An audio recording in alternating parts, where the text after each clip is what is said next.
स्वागत है आज के इस व्याख्यान में, जिसमें हम लोग वैदिक कालीन शिक्षा की चर्चा करेंगे और समझने का प्रयत्न करेंगे कि आज से इतने प्राचीन काल में या पूर्व में भारतीय ज्ञान परंपरा की शुरुआत होती है, जो एक अनूठा और वैश्विक स्तर पर एक ऐसा योगदान है भारत का, जिसे हम सभी को जानना चाहिए और गौरवान्वित भी होना चाहिए। तो सबसे पहले हम देखते हैं कि ये समय काल क्या है। तो ईसा से लगभग 2500 ईस्वी पूर्व से लेके 500 ईस्वी पूर्व तक के समय काल को वैदिक काल कहा जाता है। वैदिक काल में शिक्षा का प्रारंभ ऋग्वेद के रचना काल लगभग 2000 से 2500 ईसा पूर्व को माना जाता है। कुछ इतिहासकार इस काल को ब्राह्मण काल की भी संज्ञा देते हैं, क्योंकि इस काल में सारे सामाजिक व्यवस्थाओं पर, शिक्षा पर ब्राह्मण वर्ण का एकाधिकार था, एकाधिपत्य था। और इसे कुछ इतिहासकारों ने उपकालों में भी विभाजित किया है, जैसे वैदिक काल, उत्तर वैदिक काल, ब्राह्मण काल, उपनिषद काल, सूत्र काल और स्मृति काल। इन सभी कालों में वेदों की प्रधानता रहती है और शिक्षा का अर्थ, उद्देश्य और अन्य बातों में बहुत सी समानताएं थी, लेकिन फिर भी सामाजिक स्तर, स्त्रियों का वर्ण व्यवस्था में रिजिडिटी, इस तरह की चीज़ें आती हैं जो एक काल को दूसरे काल से पृथक करती हैं। विभिन्न प्रकार के धर्म ग्रंथों की रचनाओं के माध्यम से इसे विभाजित किया गया है। वैदिक काल में अगर शिक्षा से अभिप्राय देखा जाए कि शिक्षा से क्या अभिप्राय है, तो यह मूलतः ऋग्वेद, यजुर्वेद, सामवेद और अथर्ववेद पर आधारित शिक्षा थी। इसी की बात की गई है हर जगह। तो वेद ही शिक्षा के एकमात्र स्रोत थे। वेदों में शिक्षा शब्द का प्रयोग विद्या के लिए, ज्ञान के लिए, बोध के लिए, विनय आदि अर्थों में हुआ। सायण, जो ऋग्वेद के एक भाष्यकार हैं, वो कहते हैं कि जो स्वर, वर्ण आदि के उच्चारण प्रकार का उपदेश दे, वही शिक्षा है। इस प्रकार शिक्षा को ऋग्वेद या अन्य वेदों के उच्चारण से, उनके कंठस्थीकरण से जोड़ दिया गया। शिक्षा को अंतर ज्योति माना जाता था, जिसे प्राप्त करके मनुष्य संसार के सभी बंधनों से मुक्त होकर जन्म मरण के बंधन से छुटकारा पा जाता था, अर्थात मोक्ष पा लेता था, जो कि चारों पुरुषार्थों में सर्वोच्च हमारा लक्ष्य था।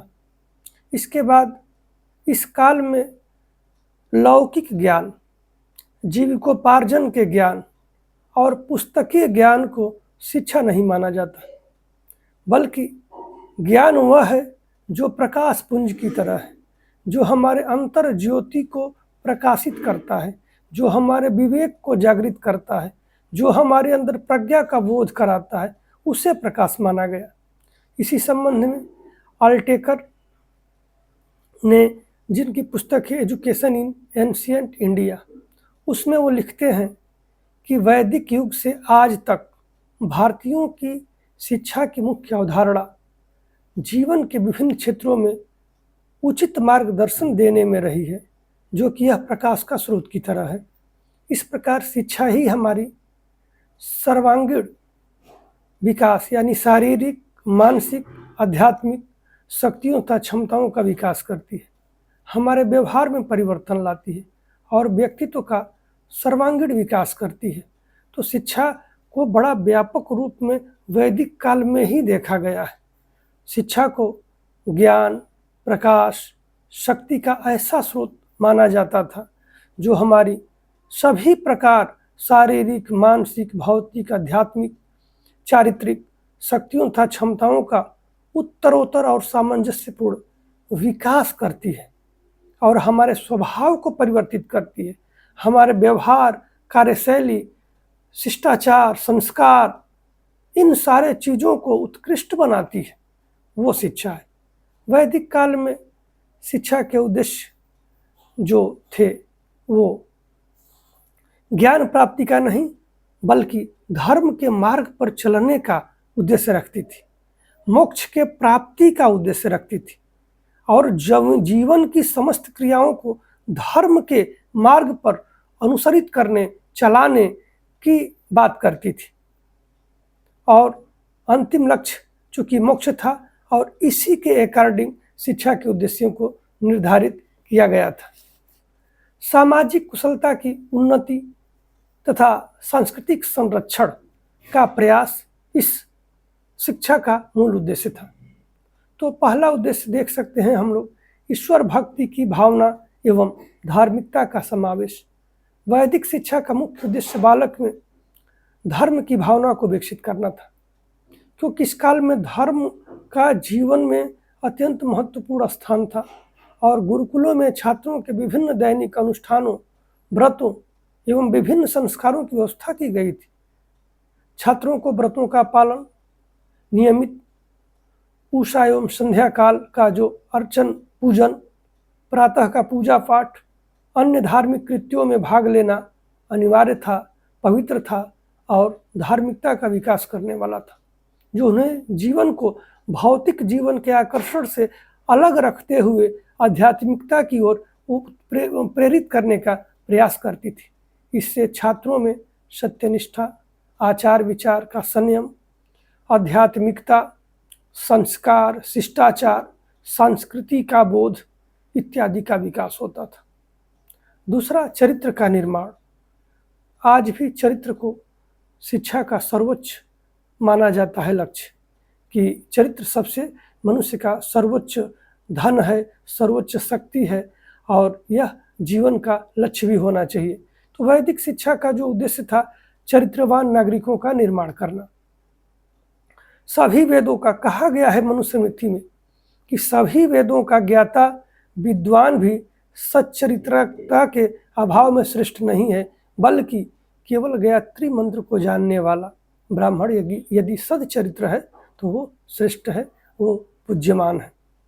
छात्रों को सदाचार के उपदेश, महापुरुषों की जीवनियाँ, उनके आदर्श, उनके कार्य से की कहानियाँ सुनाकर उन्हें इस मार्ग पर चलने के लिए प्रेरित किया जाता था, जिसका प्रभाव वो पूरे जीवन पर पड़ता था और आश्रमों और गुरुकुलों का ऐसा वातावरण बनाया जाता था जो आध्यात्मिकता से ओतप्रोत हो, जहाँ पर स्वतः जो आत्मानुशासन है, जो डिसिप्लिन है, वो अंदर से छात्रों में आए और छात्र पालन करना सीखें उच्च चरित्र के गुणों का।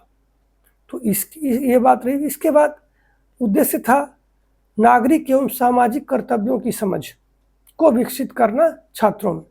इसके लिए वैदिक शिक्षा का छात्रों को ऐसी शिक्षा प्रदान की जाती थी जिसमें वास्तविक जीवन में वो नैतिकता का और सामाजिक कर्तव्यों का प्रयोग कर सके। हम लोग देखते हैं कि समावर्तन संस्कार के समय जो विद्या के पूर्ण हो जाने पे दीक्षा कार्यक्रम जो होता था, उसमें आचार्य छात्रों को सामाजिक कर्तव्यों का बोध कराते थे, उपदेश देते थे और उसका अनुपालन करने का, अपने गृहस्थ जीवन में अनुपालन करने का आदेश भी करते थे। तो इस प्रकार कहीं न कहीं जो ये हमारा सामाजिक दायित्व और कर्तव्यों की समझ होती थी, उसे कराने का पूर्णतया प्रयास किया जाता था और सभी जब गृहस्थ में जीवन में जाएंगे तो तमाम तरह के अपने वर्णानुसार, धर्मानुसार, अपनी योग्यता अनुसार कार्य करेंगे और सबके अंत में यही बात रहेगी कि हम समाज के लिए, हम अपने राष्ट्र के लिए, देश के लिए हमारे कर्तव्य क्या है और ये ज्ञान की आवश्यकता पड़ने पर हमें प्रणोत्सर्ग भी करना चाहिए। दधीच जैसे उदाहरण प्रस्तुत किए जाते थे छात्रों के सम्मुख। और इसके लिए उनमें स्वार्थ की भावना का तिरोहन कैसे होगा, इसका भी ध्यान दिया जाता था। और उनमें समुचित जन कल्याण, परोपकार के गुणों का विकास किया जाता था। इसी के माध्यम से छात्रों में आत्मानुभूति, परानुभूति, समानुभूति का भी विकास किया जाता था कि छात्र एक दूसरे को देख करके समझें और उसके लिए कुछ कार्य करने को तत्पर हों। सामाजिक कुशलता की उन्नति, क्योंकि आगे चल करके कोई भी व्यक्ति गुरुकुल से बाहर निकलेगा, गृहस्थ जीवन में आएगा, तो एक समाज में वो व्यक्ति आता है और समाज में अन्य प्रकार के व्यवसाय हैं, कृषि है, पशुपालन है और व्यापार है, तो उसमें जब वो जुड़ेगा तो वहाँ पर सामाजिक कुशलताएं बहुत महत्वपूर्ण होती हैं। अगर सामाजिक कुशलताएं आपके अंदर नहीं हैं तो आप व्यापार में या अन्य चीज़ों में वो आप सक्सेस आपको नहीं मिल सकती है। तो इसका कार्य था कि समाज का जो विशिष्ट एक संरचना थी, बड़ व्यवस्था के अकॉर्डिंग छात्रों को उनका अनुपालन करने की वो दी जाती थी कि आपको इसका अनुपालन करना है। इसके बाद राष्ट्रीय संस्कृति संरक्षण एवं प्रसार। राष्ट्रीय संस्कृति हमारे यहाँ की जो वेशभूषा से लेकर के, शिष्टाचार से लेकर के, परंपरा से लेकर के, रीति रिवाज से लेकर के, इनको समझना और विद्या अध्ययन के समय छात्रों को इनके अनुपालन का अभ्यास कराया जाता था। उन्हें विभिन्न प्रकार के आयोजन, चाहे वो धार्मिक आयोजन है, चाहे सांस्कृतिक आयोजन है, उनमें छात्रों को पूर्ण मनोयोग से प्रतिभाग करने के लिए प्रेरित कराया जाता था, ताकि वो अपने आगे वाले जीवन के लिए इन कार्यों के लिए तैयार हो जाए। और साहित्य में लिखना पढ़ना, नए कृतित्व या रचनाएं बनाना और अपनी भाषा, उस समय अभिजात्य वर्ग की भाषा थी संस्कृत, और तो संस्कृत की भाषा को और आगे बढ़ाना। और ये जो वेद में ऋचाएँ हैं, किस मौके पे किन ऋचाओं का, तो लोगों को कंठस्थ करना, और कम से कम गायत्री मंत्र और कुछ महत्वपूर्ण ऋचाएँ सभी लोगों को आनी चाहिए, ताकि वो अपने घर में जब यज्ञ, अनुष्ठान, व्रत, पूजा पाठ, अर्चन, संध्या वंदन इत्यादि में उनका उच्चारण कर सकें, उनका पालन कर सकें। ये सारी चीज़ों की शिक्षा प्रदान की जाती थी। और पीढ़ी दर पीढ़ी आगे ये कैसे बढ़ेगी, क्योंकि लिखित परंपरा उस समय नहीं थी, तो कंठस्थीकरण ही एक ऐसा माध्यम था जिसके माध्यम से इन सारे चीज़ों को, वेदों को, मंत्रों को, ऋचाओं को आगे कैसे बढ़ाया जाएगा। इसीलिए इनको गेय शैली में लिखा गया कि आसानी से ये गेय पदों के रूप में रहेंगे, तो गीतों के रूप में याद करके सभी लोग इसको आगे बढ़ाने का प्रयत्न करेंगे, तो हमारी जो संस्कृति है, जो हमारी परंपरा है, संरक्षित हो करके आगे बढ़ेगी। तो इस वीडियो में वैदिक कालीन शिक्षा के उद्देश्य और समय काल की मैंने चर्चा किया। और वैदिक भाषा जो थी, वैदिक कालीन जो भाषा थी वो संस्कृत थी। शिक्षा का सारा कार्य संस्कृत के माध्यम से होता था, तो ये बहुत महत्वपूर्ण रहा। और आगे के वीडियो में हम अन्य चीज़ों को जानेंगे। धन्यवाद।